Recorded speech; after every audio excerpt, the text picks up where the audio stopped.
Hi అండి, నేను doctor Prasanna Suman, children specialist. ఇక సమ్మర్ సీజన్ స్టార్ట్ అవుతుంది. అప్పుడే చికెన్ పాక్స్ కేసులు వచ్చి మొదలైనట్టు. ఇక చికెన్ పాక్స్ అంటే తల్లైంది అంటారు కదా, గదే పోచమ్మ దేవుడు వచ్చింది అంటారు మన తెలంగాణలో. ఏదో వెనకట వైరస్లు బ్యాక్టీరియాలు ఏంటివో తెలియని టైంలో మన వాళ్ళు దానికి ఒక పేరు పెట్టుకున్నారు. బట్ అసలు ముచ్చట ఏంది అంటే అది ఒక వైరస్ అన్నట్టు. దాని పేరు వ్యారిసెల్లా అంటారు. ఇక మన వాడుక భాషలో చికెన్ పాక్స్ అంటాం అన్నట్టు.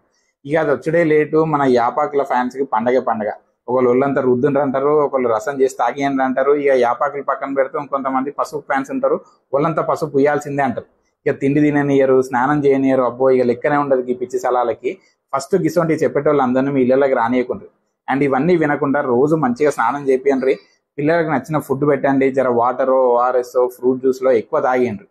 ఏ వైరల్ ఇన్ఫెక్షన్ కి అయినా కూడా ఇది చాలా ఇంపార్టెంట్ అన్నట్టు.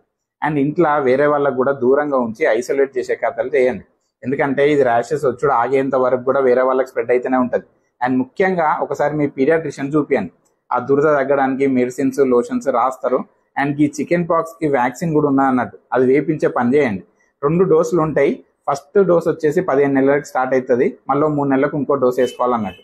ఒకవేళ ఇన్ఫెక్షన్ వచ్చిన 72 గంటల లోపు వ్యాక్సిన్ వేసుకుంటే కూడా హెల్ప్ అవుతుంది. ఇట్లాంటి పనికొచ్చే పనులు చేయండి, కానీ ఇక యాపాకులని, పసుపని, పిచ్చి పనులు చేసి పిల్లల్ని ఆగం చేయకండి.